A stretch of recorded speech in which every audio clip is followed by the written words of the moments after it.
So we come back. The ladies are still at this dinner from hell where Mia is being aggressive and combative and violent. So Mia is telling Karen that Karen basically did not pick her side. And Karen's like, girl, both of you are wrong. You are even more wrong for being violent. And I'm happy that at least Ashley spoke up on Mia being violent. The other bandits were like pussy popping. Cherise has zero opinions. I do not know why she is on this show this season. She is a waste of space. She doesn't look good on the show because she looks like their auntie, which is weird because I think Karen is the oldest, but she acts just like no opinion having. So Wendy is like telling the producers like, get me out of here. So she heads back to the house to get her stuff to go to the hotel. It's quite sad because she was attacked, but somehow she's being held responsible. So Candice arrives overnight. Robin shows her the one-sided video showing Wendy as the aggressor. She did not tape, if you notice, the stuff they showed did not show Mia throwing the drink. It just showed when Wendy got up and I was like, girl, what are you doing?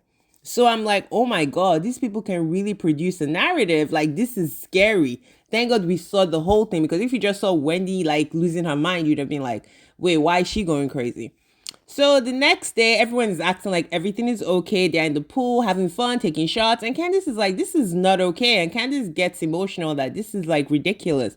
You guys literally ostracized someone that did nothing. Like, how can you be okay with this?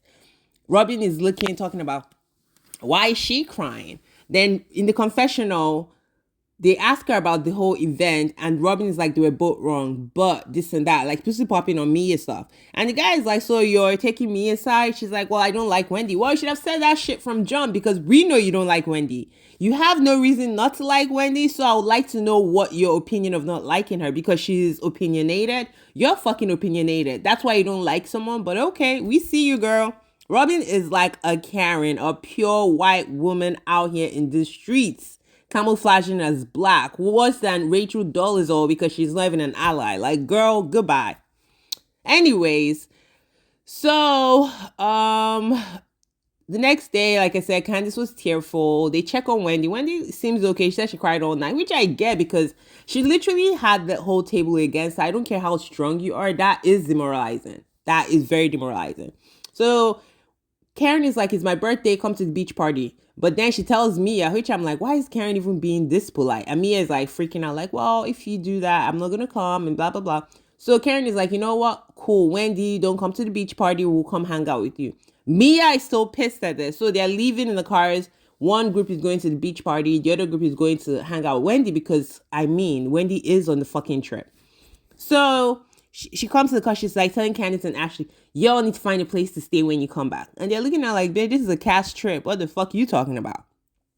But Ashley read her for Phil talking about ratchet asshole. That made me laugh so hard because I was like, bitch, who you talking to? So the ladies at the beach, they're like reminiscing. They start drinking. Eventually, they're having fun, which is good. Then the girls go to Wendy and they're having lunch or dinner. And Wendy reveals that Peter said apparently Mia ran his ex-girlfriend away, that she did some shady stuff and this and that. And I'm like, so why is Mia going up to bat for this guy? He's gossiping about both parties. So what the hell is going on? Then we go back to the beach party. At this point, Robin is sexually harassing the 21-year-old kid. I'm like, bitch, keep your hands to yourself. She kept touching him. The guy wasn't even all that. It was like a small little, I don't know. He's a kid, so I can't even. She was all like sexualizing him, touching him like, ooh, this is good. You old enough. I'm like, ain't you engaged? It tells you everything you need to know. Her and Juan are roommates. That is all they've ever been. All they will ever be. Like, girl, stop it with the lies. Like, it was just like, it was kind of gross to see. Like, what are you doing? Stop touching this boy. I don't think he wants you to touch him. He looked uncomfortable. Then she wasn't even saying nothing. She was just like he's a piece of meat. I'm like, sis, get it together. Get it together. And her friend is in confessional talking about, I didn't know Robin liked them young. Juan might not like it. Juan don't give a fuck. Juan is over there not taking the kids to school, sleeping off his days, hanging out probably with his real girlfriend. Like, Juan does not give a crap about what Robin and her manly self is doing out in the streets. We've seen it time and time again. Juan does not care. Okay? The engagement was for us to see and get off Robin's back, but we ain't never gonna get off Robin's back because Robin is fake as hell. She needs to stop following Giselle into the pits of hell and stand on her own.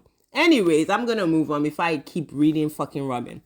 We get to Candace and Trina. It was nice seeing Trina. Trina, when she's in the element, is so like, refreshing. Even when she's on Love and Hip Hop Miami. So they're playing the music. The music sounds bomb as hell. Candace is obviously emotionally happy. And Wendy is like super proud of her, like super like sister kind of vibes. It was really nice to see. And basically they hear the music, they go, she's very satisfied with it. Trina is like peaceful with it too. And they start joking about sauntering or gliding. The walk Wendy did when she was coming down the slithering down the stairs, and they literally remade it, and I was like, yo, silly as hell. Not slithering. But it made for a fun time and something to laugh about. Then we get back to the house.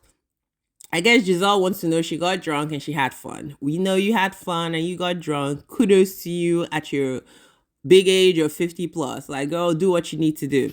But she's telling Karen, she's like, Karen, I was looking for it. She didn't really have nothing to tell Karen other than she was getting drunk and having fun. Okay, girl, good on you. Do it. And Karen just staring at her. Next thing, Jacqueline comes down the stairs talking about, Karen, can you come up here? I'm like, ugh. Then Mia's face is like me mugging Karen. So Karen goes up there. Jacqueline starts on Mia feels some kind of way. I'm like, girl, why are you the spokesperson? Is Mia's tongue cut out? Why can't she talk for herself? So you could tell Mia told her to do this. But Jacqueline is on the stage of right, so she can't be with Mia's bullshit for long. So the thing is going along. Next thing, Jacqueline's like, let's not do this because now Karen and Mia are going back and forth.